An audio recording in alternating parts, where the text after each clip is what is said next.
This is verse 26 of the 25th chapter, Gospel of Matthew. In the midst of the parable of the talents, we've reached the third of these who received 1 talent and who, of course, hid it, didn't invest it, didn't make any effort to try to exercise good fiduciary responsibility. And the excuses he makes, of course, are really more impugning the character of the master than saying anything about his own neglect. And so now the master is going to feed his own complaints right back to him, and we have this verse 26, apokrithes. It's an aorist participle, apokrinomai, I answer. This is the participle literally having answered, we would say. Postpositive da ho kurios autou, the Lord of him having answered, apin said. Third person singular aorist of lego, autou, indirect object, dative singular masculine.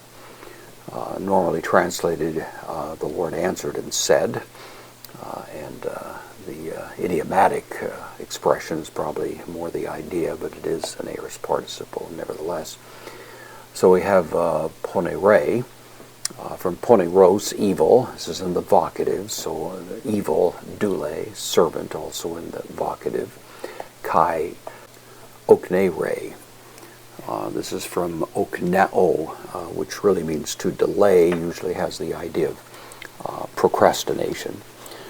That's the idea here, translated lazy or slothful.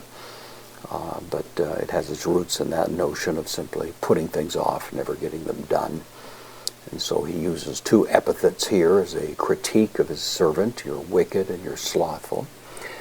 Ades, from edo, I see, literally, usually used to imply to know something, to understand something. This is in the pluperfect. So you had known, hoti, that thoridzo. Thoridzo, this is to reap or to harvest. I harvest, first person singular, present. Hupo, conjunction where. Uk espera. This is from spero, which means to sow. This is the first person singular aorist, where I have not sown, so I reap where I did not sow. Suggesting someone who's a hard businessman who makes hard bargains, of course. That's the idea. That was the accusation. And now the master is feeding it back to him. Kai sunago. Sunago, I gather, and I gather. Hothen, whence. U diascorpissa. This is from diascorpidzo, where I did not sow. I have not sown seed.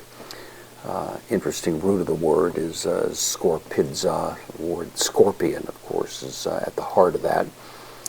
No specific connection there, except that a scorpion will sting, and there's going to be a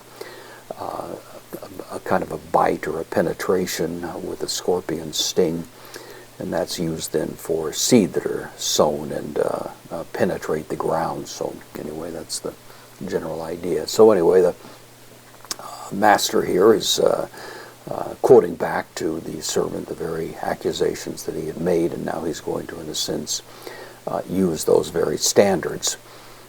With the measure that the servant had meted it out, it's going to be meted back to him again, you might say. And so the final judgment that's going to be pronounced by the master will be in keeping with the servant's own negative assessment of his master.